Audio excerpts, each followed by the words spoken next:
The Witch Hunts. By the time Harry arrives to the wizarding world, muggles and wizards are living in completely separate worlds. But it wasn't always like that. Let's go back to the Middle Ages. Magic was everywhere. Witches healed the sick, wizards predicted the harvests, and nobody particularly hid what they were doing. But the moment things went wrong, a plague, an unexplained death, a child who didn't survive the winter, people needed someone to blame. And the neighbors who could do things nobody else could were an obvious target. Magic went from useful to suspicious almost overnight. Before long, a black cat or a whispered rumor was enough to start an accusation, and accusations had a way of ending at the stake. The thinking being that only flames could purify a soul corrupted by dark magic. And so the hunt began around 1450. They did catch real witches from time to time, which sounds terrifying until you learn about the flame-freezing charm. Any competent witch could cast it and sit in the fire like it was a warm bath. Gwendolyn the Weird enjoyed the sensation so much that she let herself be caught 47 times in different disguises. 47! Centuries later, Harry Potter would study these witch burnings in history of magic,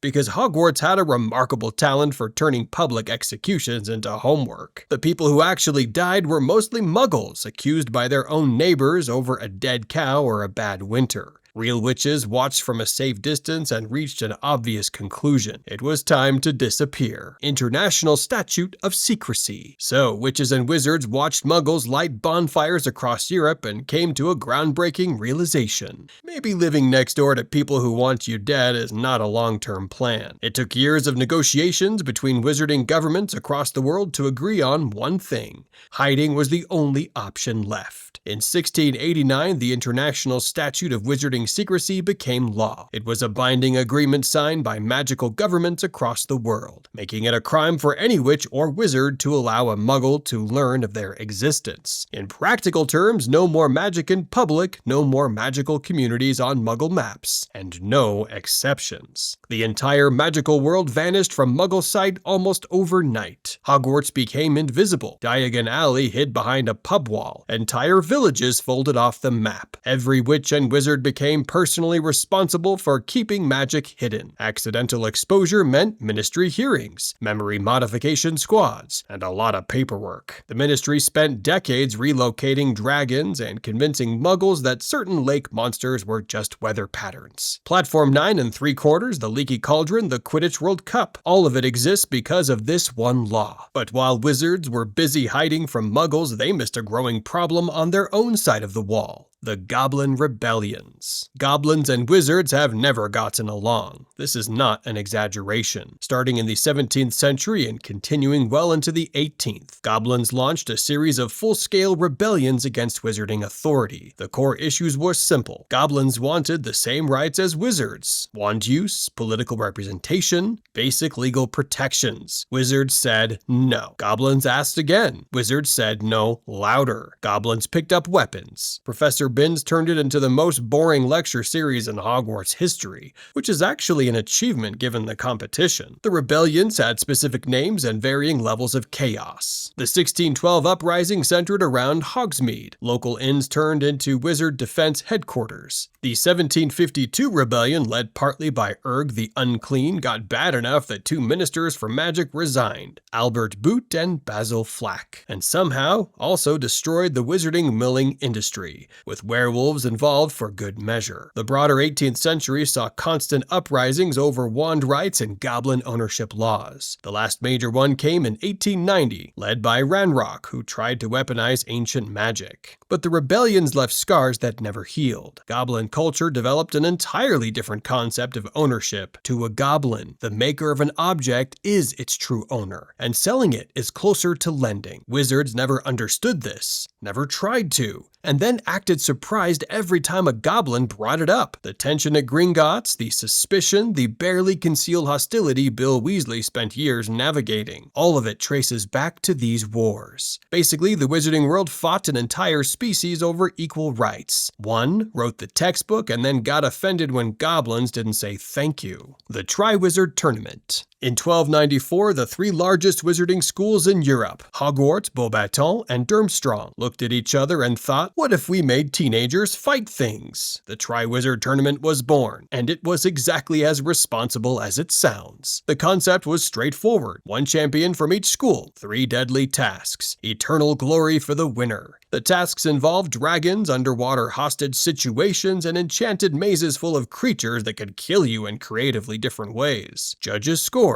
Adults supervised the whole thing and presumably kept a straight face while a 17-year-old wrestled something with fangs. Students died repeatedly. Over the centuries, the death toll climbed high enough that the tournament was eventually discontinued and stayed dead for roughly 200 years. Then in 1994, the Ministry of Magic brought it back. New safety measures, an age restriction, an impartial magical judge to select champions. Completely foolproof. A 14-year-old got entered anyway, one champion died, and Voldemort used the whole event to come back from the dead. Resounding success. The tournament was cancelled again after that, presumably for good this time. Though with the Wizarding World's track record, who knows? The death of Ariana Dumbledore. This moment is important because what happened in Godric's Hollow that summer would haunt Dumbledore for over a century and cost him his life. So, Dumbledore was 18 years old, freshly graduated, brilliant beyond anything Hogwarts had seen in a generation, and completely stuck. His mother Kendra had just died, leaving him responsible for his younger sister Ariana, a girl whose magic had been shattered years earlier when 3 Muggle boys attacked her for doing magic in the garden. She was 6. The attack broke something inside her. Her magic turned inward, unstable, uncontrollable, dangerous. Kendra had kept her hidden from the world, and now that job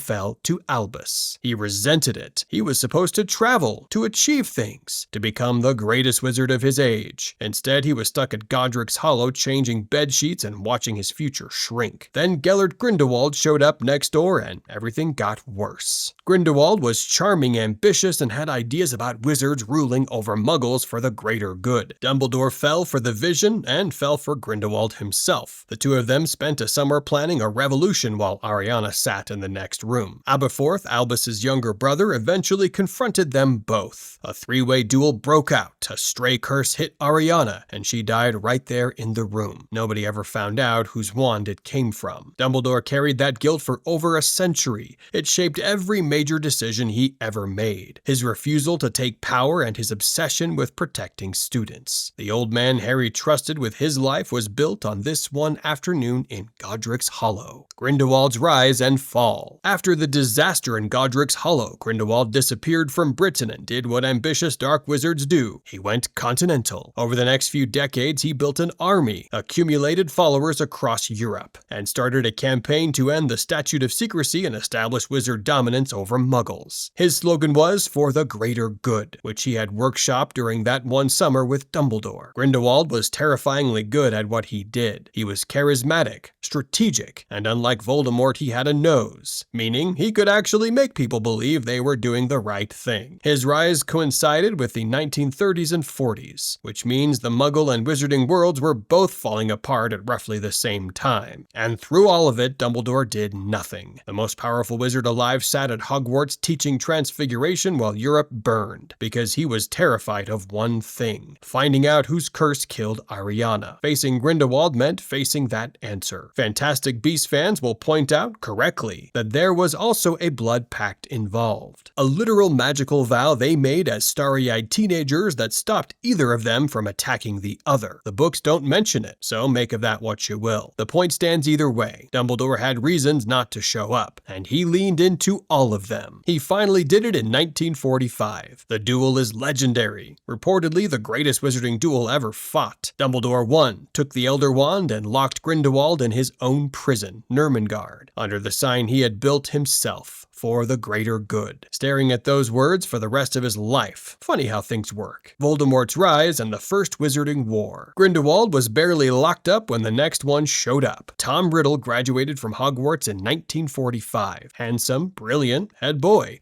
and already a murderer. He had killed his own father and grandparents before finishing school, casually, before the ink on his diploma was dry. Riddle vanished for about a decade after graduation. Traveled, experimented with with the darkest magic in existence and kept splitting his soul into Horcruxes, a hobby he had picked up while still at school, because apparently some people start early. By the time he resurfaced as Lord Voldemort, he was barely recognizable. The charm was gone, the looks were gone, and the nose was on its way out. He built his following slowly and carefully. Before they were the Death Eaters, they called themselves the Knights of Walpurgis, named after April 30th. The traditional Witches' Night, basically the dark calendar's answer to Halloween. They started as a circle of old Hogwarts classmates from wealthy pureblood families, people who already believed they were better than everyone else, and just needed someone to say it louder. Voldemort said it louder. He promised a world where pureblood wizards ruled, Muggleborns were eliminated, and anyone who disagreed disappeared. And for a while, it worked. The First Wizarding War lasted roughly 11 years, and it was brutal. People vanished without a trace. Entire families were wiped off the map. The Ministry was infiltrated so deeply that nobody knew who to trust. Muggleborns were being picked off, and the government was too scared or too compromised to stop it. Voldemort wanted fear even more than power, and fear is contagious. By the late 1970s, Wizarding Britain was falling apart. The Ministry was losing. The Death Eaters were everywhere, and one man decided the answer wasn't politics or policy, but a secret group of volunteers willing to die for something better. The original Order of the Phoenix. Dumbledore looked at the Ministry failing, looked at the Death Eaters winning, and did what he always did, built something himself. The Order of the Phoenix was a secret resistance group operating completely outside the government, which tells you exactly how much faith Dumbledore had in official channels. He recruited personally, hand-picking witches and wizards he trusted, Aurors, civilians, even people the Ministry would never have considered useful. They ran surveillance on known Death Eaters, protected Muggleborn families, guarded key targets, and fought in engagements the Daily Prophet never reported. The Ministry had resources, had numbers, had an entire bureaucratic apparatus behind it, and was still losing the war. The Order operated on trust in an era where trust could get you killed. Voldemort had spies everywhere, and the paranoia was suffocating. You couldn't be sure the person sitting next to you at a meeting wasn't passing information to the other side. Dumbledore held the whole thing together through sheer force of conviction. Without him, the Order falls apart, the resistance disappears,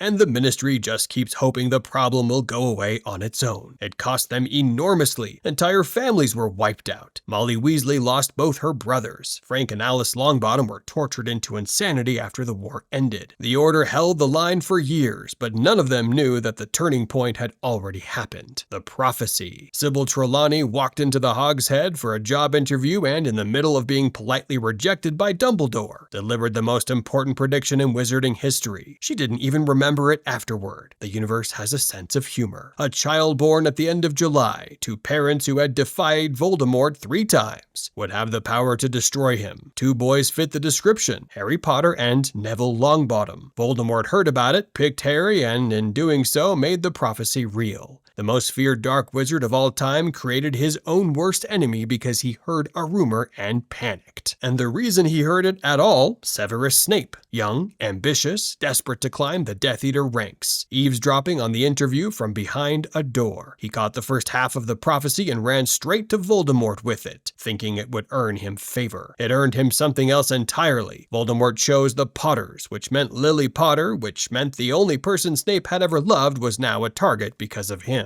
A single overheard conversation in a pub, and everything moved toward Halloween 1981. How Voldemort met Nagini. We all know this story. Voldemort walked into the Potter's house, James and Lily were gone in minutes, and then lost to a 1-year-old. Classic Voldy. The wizarding world erupted into celebration, fireworks, parties, relief that had been building for over a decade. Everyone assumed it was over, but Voldemort had spent years making himself impossible to fully destroy, splitting his soul into Horcruxes and hiding the pieces and objects scattered across the world. So he was still around, but formless, noseless, barely conscious.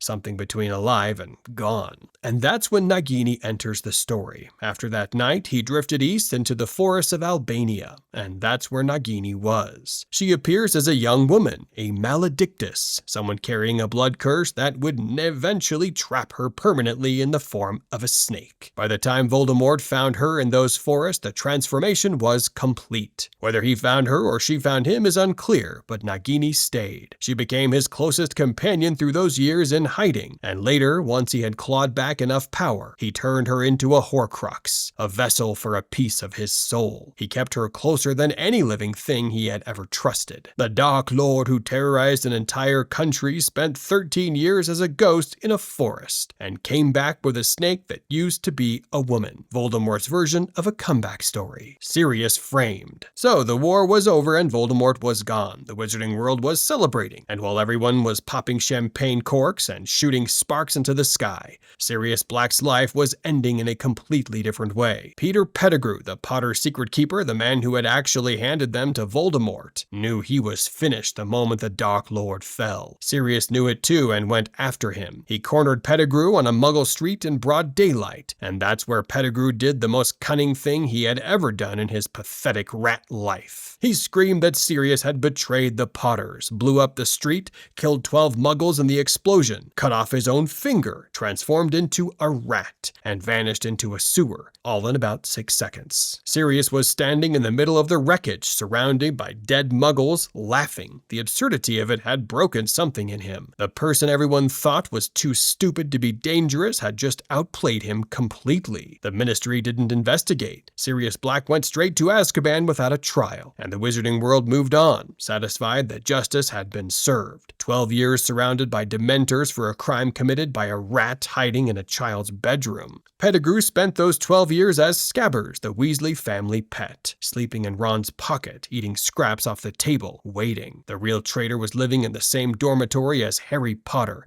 and nobody, not Dumbledore, not the Ministry, not the Marauders map collecting dust in Filch's office, caught it. Now, let's talk about what happened to every wizard after the Deathly Hallows Explained. That's your next lesson here at Stickman Hogwarts. Watch now before Pettigrew crawls back into someone else's pocket.